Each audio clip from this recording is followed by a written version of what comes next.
Everyone, this is Adam with Shade Tree Network. Wanted to put together this online tutorial for all the operators out there who are going to be using this little app right here called Cam Scanner.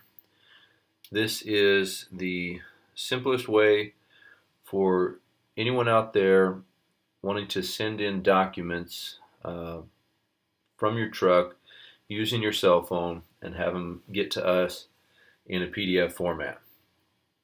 So I'm going to go ahead and open this. There we go.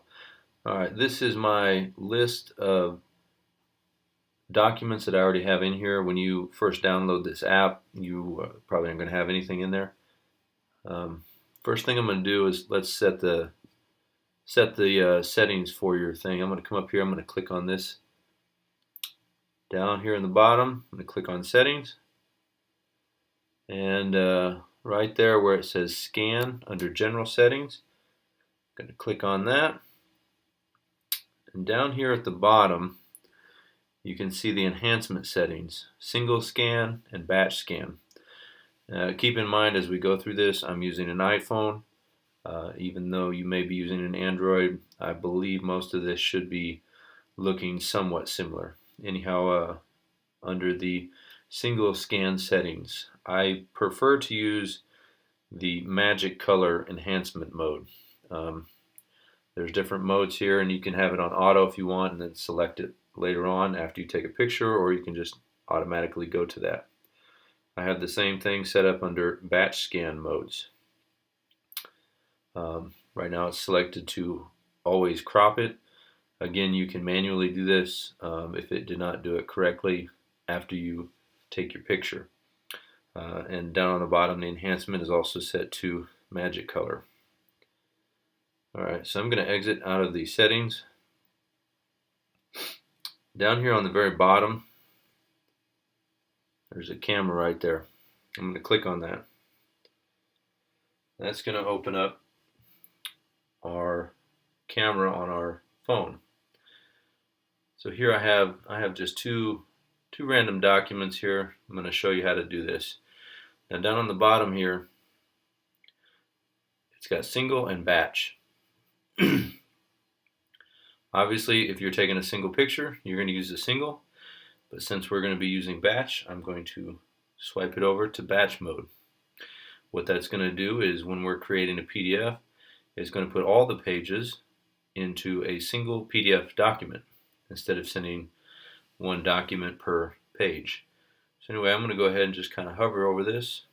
Keep in mind, when you're taking these pictures, try to get a contrasting background as much as you can. Again, you can also crop this if it's not correct. So anyway, I'm going to take a picture here. It's pretty well lit, so it's going to do a good job. If I can hold it still. Alright, there's my first one. I'm going to move over here. I'm going to take my second one. There we go. So now I got two pictures. I'm going to click the finish button. There we go. Now you can see the two pictures. Let's open them up one at a time and take a look at how it did it. Alright, so if you look at this, it looks to me as though the bottom of this document was cut off and it's not visible. So up in the upper right, you can see it says re-edit. I'm going to click that button, re-edit. Now you can see where it cropped it at. So I'm going to stretch these down. You can grab these little circles here, move those crop lines to where you want it. Now that I pretty much have it correctly the way that I need to, the whole document is visible, I'm going to push this little check mark. Before I do that, these two in the middle here can rotate it left or right in case you took the picture sideways.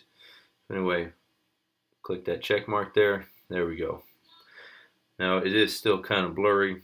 I probably should have took a little bit better focused picture. You do need to pay attention when you're taking these pictures. Make sure that the image is focused so that we can see it once you create that document.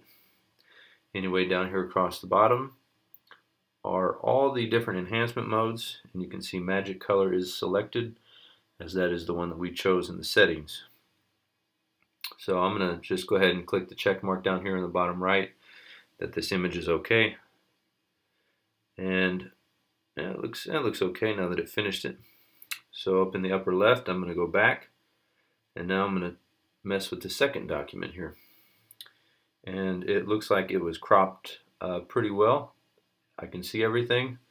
It's squared up there. I don't see any background. Looks pretty clear. So that looks good to me. So I'm going to go back again. Now, one thing, this step is very important. Up at the top, you can see it says New Document 2017-11-2817. We are going to click on that, and we are going to rename it. This is the name that you are going to give to this PDF. When you are sending in bill of ladings for Shade Tree Network, this number here is going to simply be, you can put the broker in there if you choose. For instance, we will say maybe Tandem, and then you're going to put the load number in there. I'm just going to make up a load number here. So there we go. We have a new name for this PDF document now. So done. So now you can see up at the top there, these two pages inside this PDF document have a name. So when you email this to us, that's what we will see. So there's no confusion about what load this belongs to. Now that we're done, everything's clear pictures. It's been renamed. Right there in the dead center in the bottom, it says share. I'm going to click on that. Now this is going to give me the option as to how to share it. You can either, there's multiple different ways you can share this. You can download it, you can email it, you can send it to your computer. I'm sorry, I shouldn't have clicked share. I'm going to click email. I've already set up my email. Hopefully your email is already set up on your phone. So once I click email, it is going to ask me what format I would like to email this in. And again, everything is coming in PDF. So we're going to click the PDF form, and it just pulls this up right inside using my email app on my phone. It's already attached the PDF document, and look at the subject line. It is showing the document name, which is perfect for when it comes to us, so we'll know exactly what it is. So then I'm just going to click on the to button and figure out who I'm going to send this to. And then it's going to come right from my email. So that right there is the tutorial on how to create a PDF document and how to share it with us. Hope you enjoyed.